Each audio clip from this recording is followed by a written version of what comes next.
Hello, student. How are you? Hope you all are happy and healthy. So, today we are going to discuss our second chapter, which is On the Posture, written by Johanna Spyri. तो ये एक जो कहानी है एक girls के बारे में है, हाइडी जिसका नाम है, उसके बारे में एक बड़ी ही इंटरेस्टिंग स्टोरी है। तो ये एक पूरी स्टोरी का एक एक्सट्रैक्ट है, एक पार्ट है ऑन द पोस्चर। आप इस कहानी को कहीं पे भी जाकर के अच्छे से पढ़िए पूरी फुल स्टोरी को, तो आपको पूरा इंटरेस्ट आएगा। तो ये भी इसका एक छोटा सा पार्ट है जो कि एक इंटरेस्टिंग पार्ट जो है सिलेक्ट किया गया है हमारी बुक के अंदर।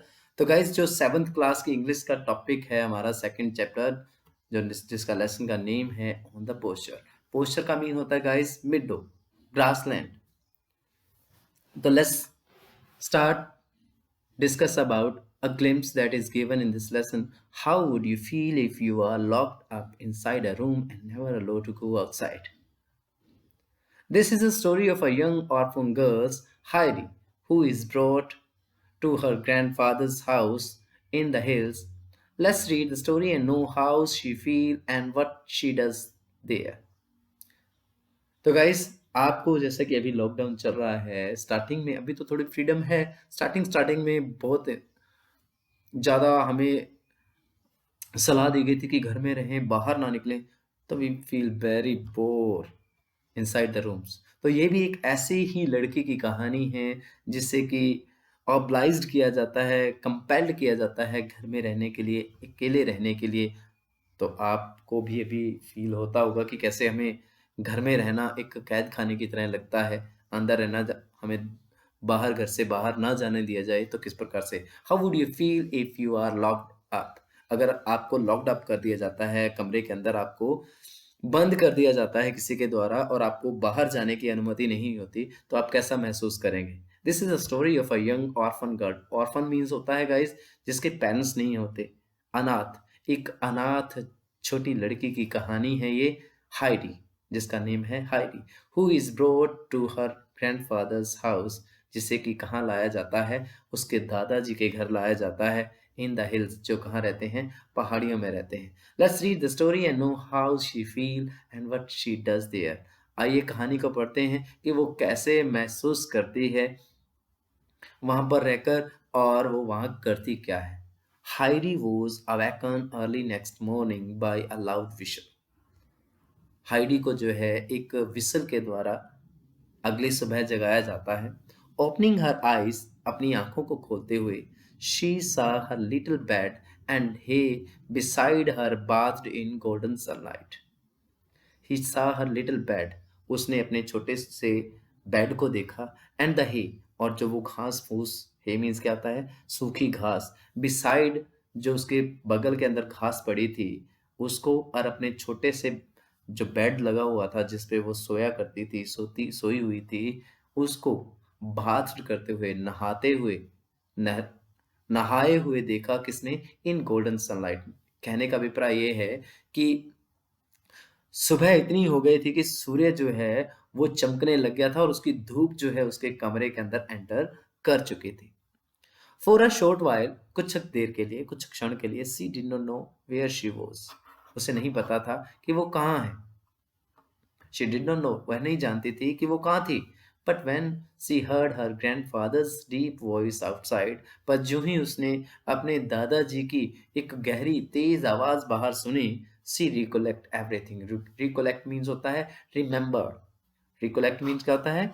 रिमेंबर। उसे सब कुछ याद आ गया। She remember how she had come up, उसे ये भी याद आया कि वो कैसे ऊपर आई, द माउंटेन, उन पहाड़ों पे कैसे आई, द डे बिफोर, एक दिन पहले ही, एंड लेफ्ट ओल्ड उर्सुला, और उर्सुला को कैसे उसने वहां छोड़ा और कैसे वो माउंटेन पे एक दिन पहले ही पहुंची। हर केयर टेकर्स, ओल्ड उर्सुला कौन है गाइस? उसका केयर टेकर है।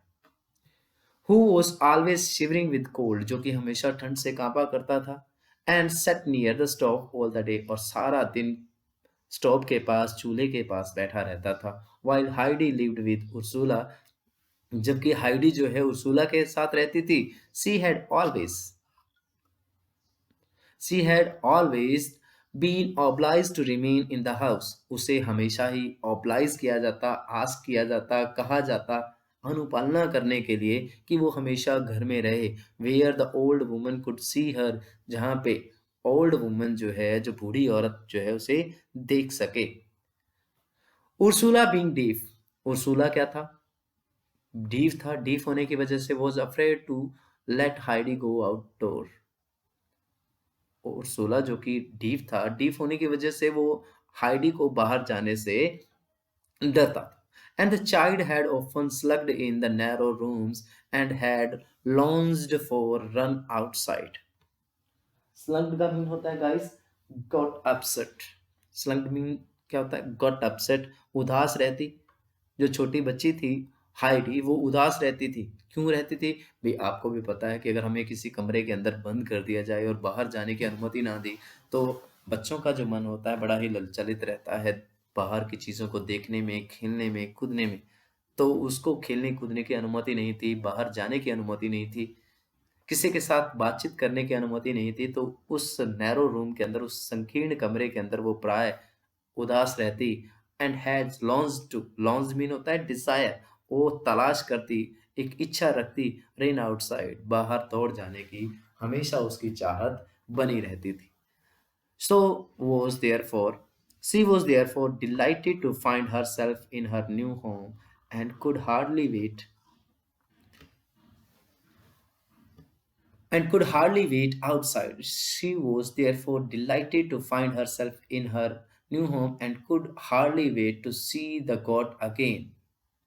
Jumping out of bed, she put on her few things and in a short time went down the ladder and ran outside. Peter was already there with his flock waiting for Swanley, Swanley and Barley, whom her grandfather was just bringing to join the other goats. So was इसीलिए सी was dilated, वो खुश थी, to find her self in new house. इसीलिए therefore means होता है सो, इसीलिए वो क्या थी? डिलाइटेड थी। क्यों डिलाइटेड थी? To find her self in her new homes, अपने आप को एक नए घर में पाकर वो खुश थी। क्योंकि पहले वो एक नैरो रूम में रहती थी, उसे आउटसाइड जो है रोमिंग करना अलो नहीं था। तो अपने आप को उसने जब नए घर में पाया तो वो खुश हो गई थी। And could hardly wait to see the goat again, और अपने आप को वेट नहीं करवा सके, इंतजार नहीं करवा सके। किस लिए? बकरियों को दोबारा देखने के लिए वो अपने आप को इंतजार नहीं करवा सके।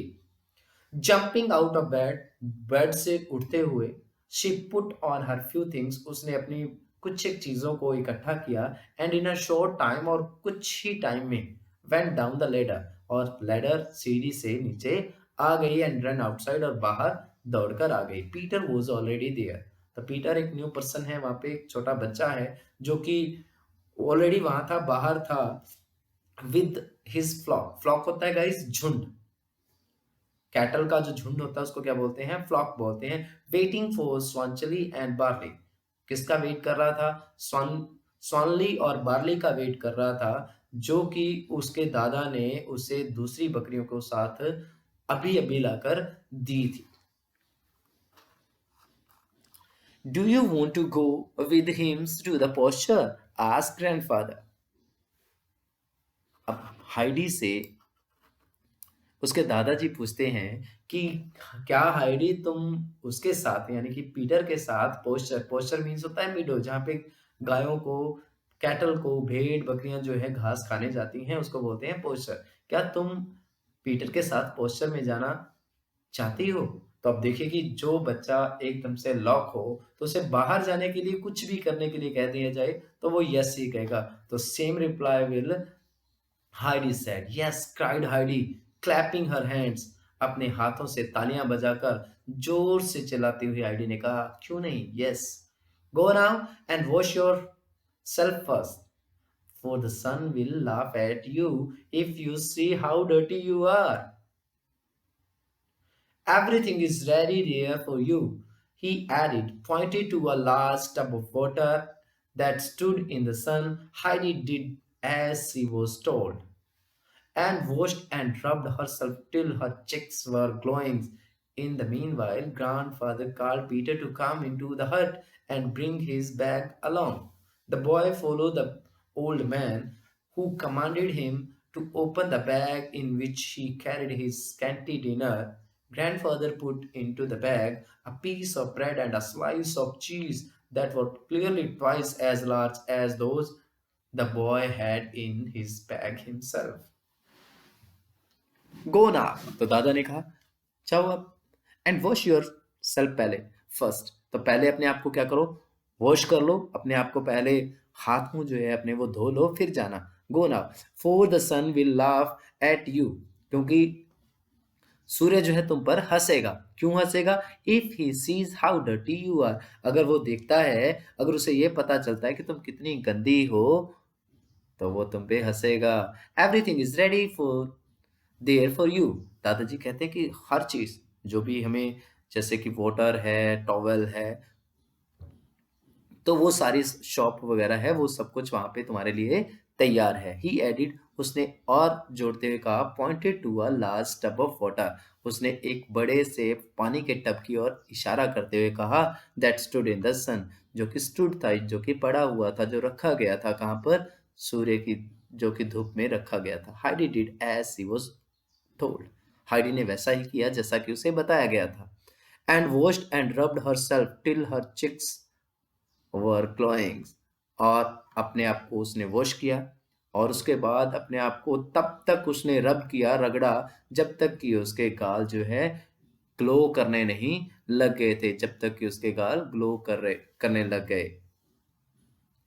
इन द मीन वाइल, इसी बीच, मीन वाइल मीन्स होता है बीच में, इसी बीच, ग्रैंडफादर कॉल पीटर, ग्रैंडफादर ने पीटर को बुलाया टू कम इनटू द हट, हट के अंदर, झोपड़ी के अंदर आने के लिए पीटर को बुलाया, and bring his bag along, और उसे उसके बैग को भी साथ लाने के लिए कहा। The boy followed the old man, उस लड़के ने उस ओल्ड मैन के पीछे पीछे अनुसरण किया, हु कमांडेड हिम, जिसने कि उसे कमांड दी थी, to open the bag in which he carried his scanty dinner, जिसके अंदर scanty, scanty mean in a little amount, थोड़ा सा जो खाना जिसके अंदर उसने ले रखा था, उसे उस बूढ़े व्यक्ति ने खोलने की command the. Grandfather put into the bag, grandfather put into the bag a piece of a bread and a slice of cheese. Grandfather ने क्या किया, एक ब्रेड का पीस और एक चीज का पीस जो है उस बैग के अंदर डाला, और वो कैसा था, दैट वर क्लियरली ट्वाइस, जो कि स्पष्ट रूप से दुगने बड़े थे, एज लार्ज एज दोज, जो कि उस पीटर के बैग के अंदर जो कि ब्रेड और स्लाइस के जो पीस थे, उनसे स्पष्ट रूप से दुगने बड़े थे। The boy had in the bag himself, जो कि उस लड़के के बैग में खुद के रखे हुए थे। The little bowl goes in to, said he, उसने कहा, ये रही छोटी सी कटोरी भी। For the child does not know, क्योंकि जो बच्ची है, वो जो छोटी लड़की है, हाइडी है, ये नहीं जानती थी how to drink straight from the goat, क्योंकि वो छोटी बच्ची जो है सीधे बकरी से जो है पीना नहीं जानती थी। द वे यू डू, जिस प्रकार से तुम्हें पता है, तुम बकरी का दूध सीधे पी लेते हो, तो वो जो लड़की है उसे इस प्रकार का दूध पीना जो है नहीं आता, उसके लिए ये छोटी सी कटोरी मैं आपके बैग में रख देता हूँ, उसने ऐसा कहा। She is going to stay with you all day, वो तुम्हारे साथ पूरा दिन रहने वाली है। Therefore milk two bowl full for her dinner, take care to see that she does not fall over the rocks, do you hear? She is going to stay with you all the day, वो तुम्हारे साथ पूरा दिन रहने वाली है। Therefore milk two bowls full for her dinner, इसलिए दो पूरी भरी हुई कटोरी दूध की दो लेना उसके डिनर के लिए। Take care to see that, ये देखने की, इसकी ख्याल रखना, ये देखना कि कहीं वो रॉक से नीचे ना गिर जाए। डू यू हियर, क्या तुम में सुनाई देता है? Just then Heidi came running in, तभी हाइडी जो है दौड़ती हुई आई। Grandfather, Dadaji, can the sun still laugh at me? She asked. The child had rubbed herself so violently with the coarse towel which the grandfather had put beside the tub that her face, neck, and arm were as red as a lobster.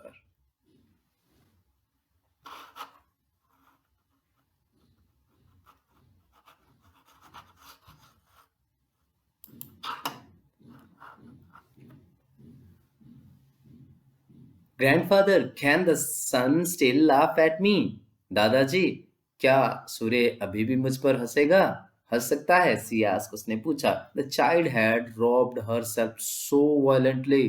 उस लड़की ने अपने आप को इतने violent तरीके से, इतने जबरदस्त तरीके से जो है रब किया था विद द कोर्स टावल, उस रफ, कोर्स मीन होता है रफ, उस खुरदरे टावल के साथ जिसको कि दादाजी ने टब के पास में रखा हुआ था। दैट हर फेस, जिसकी वजह से उसका फेस, उसकी नेक, उसके आर्म इतने लाल हो गए थे जितना कि एक लॉबस्टर होता है, एक रेड कलर का क्रैब होता है गाइस, समुद्र में रहने वाला एक जीव होता है जो बिल्कुल लाल लाल नजर आता है। आपने भी कभी अपनी आर्म को, अपने फेस को टॉवल से रब किया होगा जिसके आपका चेहरा जो है लाल लाल हो जाता है, ऐसे लगता है जैसे कि ब्लड बाहर आने वाला। With a smile, grandfather said, "No, he can't laugh anymore now. But when you come home tonight, you must go into the tub like a fish. When one goes about like that, like the god, one get 30 feet." Grandfather said, with a smile, मुस्कान के साथ मुस्कुराते हुए grandfather said, दादाजी ने कहा, "No, he can't laugh anymore now." अब वो तुम पे नहीं हंस सकता। But when you came home tonight, पर जब तुम रात को घर वापिस आओ, you must go into the tub like a fish. तुम्हें क्या करना है? एक मछली की तरह टब के अंदर जाना है, यानी अपने आप को नहलाना है। When one goes about like the god, क्योंकि जब बकरियों के लिए कोई चराने जाता है तो उसके जो पैर हैं वो क्या हो जाते हैं? डर्टी हो जाते हैं। बी ऑफ नाउ, अब हम आपको अलविदा कहते हैं, यानी हम अब चलते हैं। Heidi and Peter started merrily up the Alps. A cloudless, deep blue sky looked down on them. The wind had driven away every little cloud in the night. The fresh green mountain side was bathed in brilliant sunlight, and many blue and yellow flowers had opened. Heidi was wild with joy and ran from side to side. In one place, she saw big patches of fine red prime roses. On the other spot, blue gentian sparkled in grass, and everywhere the golden rock roses were nodded to her. In her transport at finding such treasure, Heidi even forgot Peter and his God. She ran far ahead of him and then stayed away off to one side. Heidi and Peter started merrily up the Alps. Alps जो है एक हिल है। Heidi और Peter जो है वो खुशी खुशी आल्पस के ऊपर चढ़ना उन्होंने शुरू किया। अ क्लाउडलेस, एक बिना बादल का, deep blue sky look down on them, उनके ऊपर छाया हुआ एक गहरा नीला आसमान उनके ऊपर नजर आया। The wind had driven away every little cloud in the night, रात में हर एक छोटे से छोटा बादल जो है हवा अपने साथ बहाकर ले जा चुकी थी। The fresh green mountain side was bathed in, जो ताजा हरे पहाड़ों की जो साइड्स थी वो चमकदार सूर्य की धूप में नहा चुकी थी, नहला दी गई थी। And many blue and yellow flowers had open, और कई नीले पीले फूल जो है वो खिल चुके थे। Heidi was wild with Joy, wild with Joy means full of happiness. Heidi जो है पूरी तरह से खुश थी।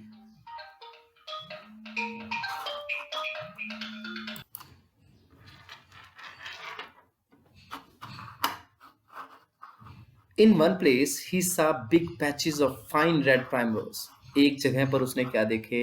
एक बड़ा सा पैच, एक बड़ा सा झुंड जो है गोल्ड प्राइम रोज का, प्राइम रोज गाइस एक प्रकार के फूलों का पौधा ही होता है। ऑन द अदर स्पॉट, और दूसरी जगह पे उसने blue gentians sparkle in the grass, घास के अंदर ब्लू जो जेंशियन है उसे स्पार्कल करते हुए, उसे चमकते हुए देखा। एंड एवरीवेयर, हर जगह the golden rock rose were nodding to her, golden जो रॉक रोजेस हैं, जो सुनहरी चट्टानों के ऊपर जो खिलने वाले जो रोजेस हैं, वो उसकी तरफ नॉड कर रहे थे, गर्दन हिला रहे थे। इन हर ट्रांसपोर्ट, अपनी मुस्कान में, एट फाइंडिंग सच ट्रेजर, उसने कभी इस प्रकार का ट्रेजर जो है वो देखा नहीं था। हाइडी इवन फॉरगॉट, उसने अपनी खुशी की उस ट्रेजर खजाने के अंदर वो पीटर और अपनी उसकी बकरियों को ही भूल गई। She ran far ahead of him, वो उससे इतनी दूर चली गई। And then stayed away off to one side, और तब जाकर एक जगह पर स्टे हो गई, स्थिर हो गई, रुक गई।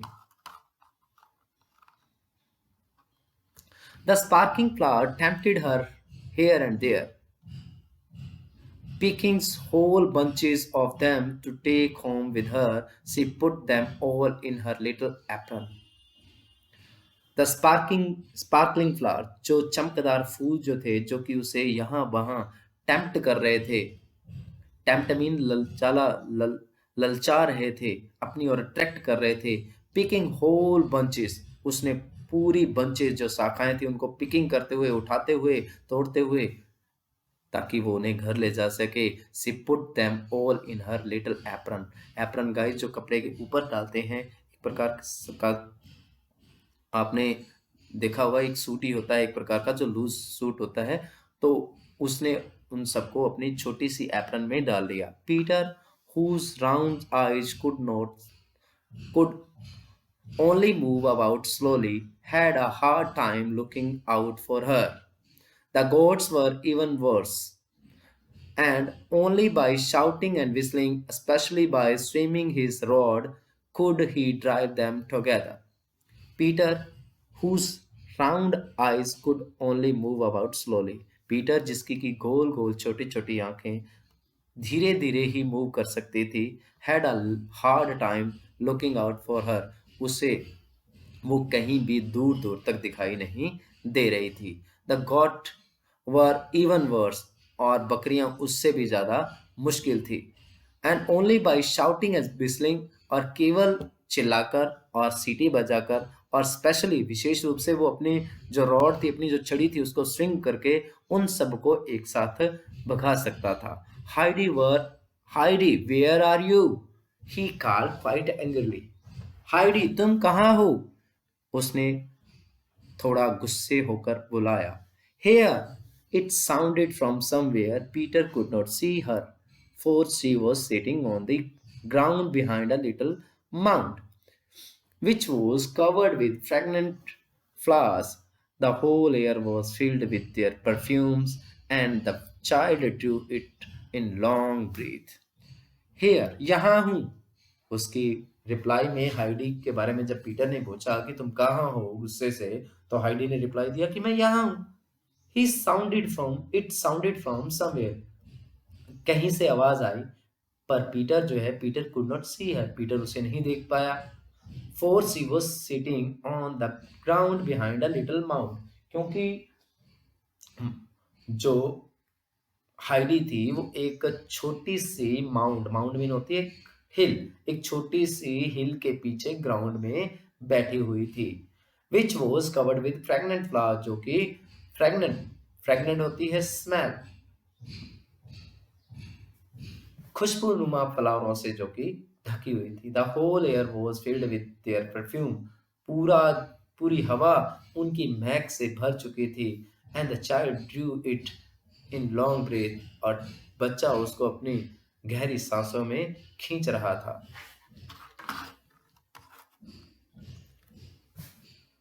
Follow me now, Peter called out. Grandfather had told me to look out for you, and you must not fall over the rock.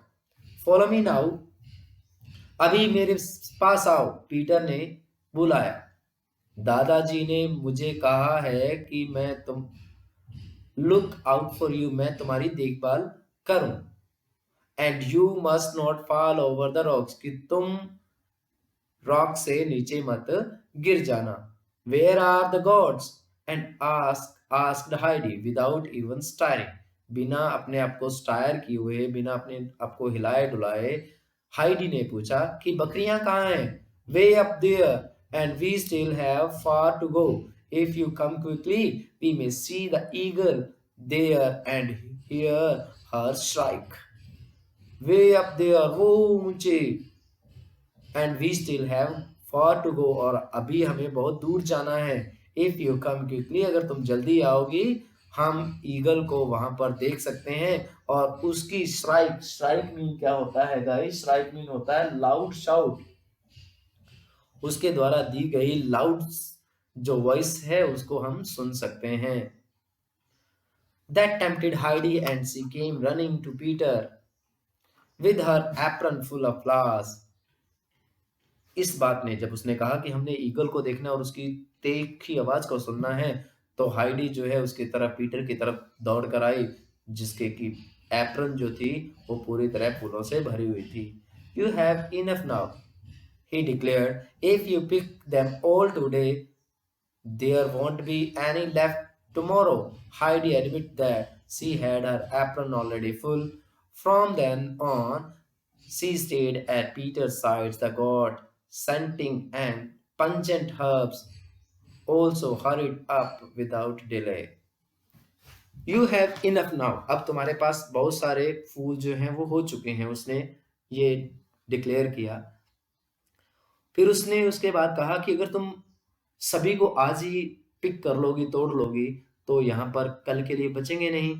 Heidi admit that, Heidi ने भी ये स्वीकार किया। She had her apron already full, उसने अपनी apron को पूरी तरह से भर लिया था। फ्रॉम देन ऑन, तब से सी स्टेड एट पीटर्स साइड, वो पीटर के पास ही रही। The God also hurried up without delay, the God, बकरियां जो थी वो भी उसके पास बिना डिले किए, बिना देरी किए दौड़कर आई। Scenting and pungent herbs, scenting and pungent होता है गाइस उन हर्ब्स जो थी, वो जो हरी भरी जो औषधियां, जो पौधे थे, छोटे पौधे, उनको स्मेल लेते हुए और उनको टेस्ट करते हुए वो उनकी तरफ दौड़ कर आए। Peter generally took his quarter for the day at the foot of a high cliff, which seemed to reach far up in the sky. Overhanging rocks on one side made it dangerous, so grandfather was wise to warn Peter. Peter generally took his quarters. Peter आमतौर पर अपने जो quarters हैं, दिन का जो एक हिस्सा है, उन पहाड़ियों पर, हाई क्लिफ पर चढ़ने में लगाया करता था। Which seems to reach far up in the sky, जो कि ऐसी प्रतीत होती थी जैसे कि आकाश तक पहुंच रही हूँ। ओवर हैंगिंग रॉक, ऊपर से लटकती हुई जो रॉक्स हैं, one side made it dangerous, जिससे कि खतरा बन जाता था उसके लिए। इसीलिए दादा ने बड़े ही वाइज तरीके के साथ पीटर को वार्न कर दिया था, चेतावनी दे रखी थी। After they had reach their destination, अपनी मंजिल के पर पहुंचने के बाद, the boy took off his bag, लड़के ने अपना बैग उतारा, putting it in a small hollow in the ground, इसे एक छोटे से ग्राउंड के होलो छेद के अंदर, खोखले के अंदर डाल रखते हुए। The wind often blew in violent gust up there. Gust का मीन होता है guys sudden rush of wind, एकदम से हवा का झोंका जो है, प्राय हवा का जो एक झोंका है, वॉयलेंट जो है, झोंका जो है वहां बहता था। And Peter did not want to lose his precious load, Peter did not want to lose his precious load, Peter जो है अपने जो बेशकीमती लॉर्ड, जो कि उसके अंदर खाना जो रखा हुआ था उस बैग के अंदर, उसको लूज नहीं, खो नहीं देना चाहता था। Then he lay down in the sunny grass for he was very tired, तब वो उस सनी ग्रास, उस चमकीले घास के ऊपर लेटा, क्योंकि वो पूरी तरह से थक चुका था। Heidi taking of her apron, Heidi अपना एप्रन उतारते हुए, rolled it tightly together and put it beside Peter bag, rolled it tightly, उसे टाइट तरीके से, सख्त तरीके से रोल करते हुए और इसको पीटर के बैग के पास रखते हुए Heidi rolled it tightly, right. Heidi ने जो अपनी बैट एप्रन थी उसको टेक ऑफ किया और इसे टाइट रोल करते हुए इसको पीटर के बैग के पास रख दिया। Then sitting down beside the boys she looked about her. Far down sea was glittering valley. She, she saw the glittering valley, a large field of snow rose high in front of him. Heidi sat a long time without stirring, with Peter asleep by her side and the gods climbing about between the bushes. A little breeze fainted her cheek, and those big mountains about her made her feel happy as never before. She looked up at the mountain tops till they all seemed to have faces, and soon they were familiar to her like old friends. Suddenly she heard a loud, sharp scream, and looking up, she beheld the largest birds as he had ever seen flying above her with outspread wings. He flew in large circle over Heidi's head. Heidi, taking off his apron, rolled it tightly together and put it beside Peter's bag. Heidi ने अपने apron को उतारते हुए इसको tight एक साथ tight तरीके से रोल्ड किया और इसे पीटर के बैग के पास रख दिया। Then sitting beside the boys, तब उस लड़के के पास बैठते हुए सी लुक्ड अबाउट हर, उसने उसकी तरफ, उसने अपने आप को देखा।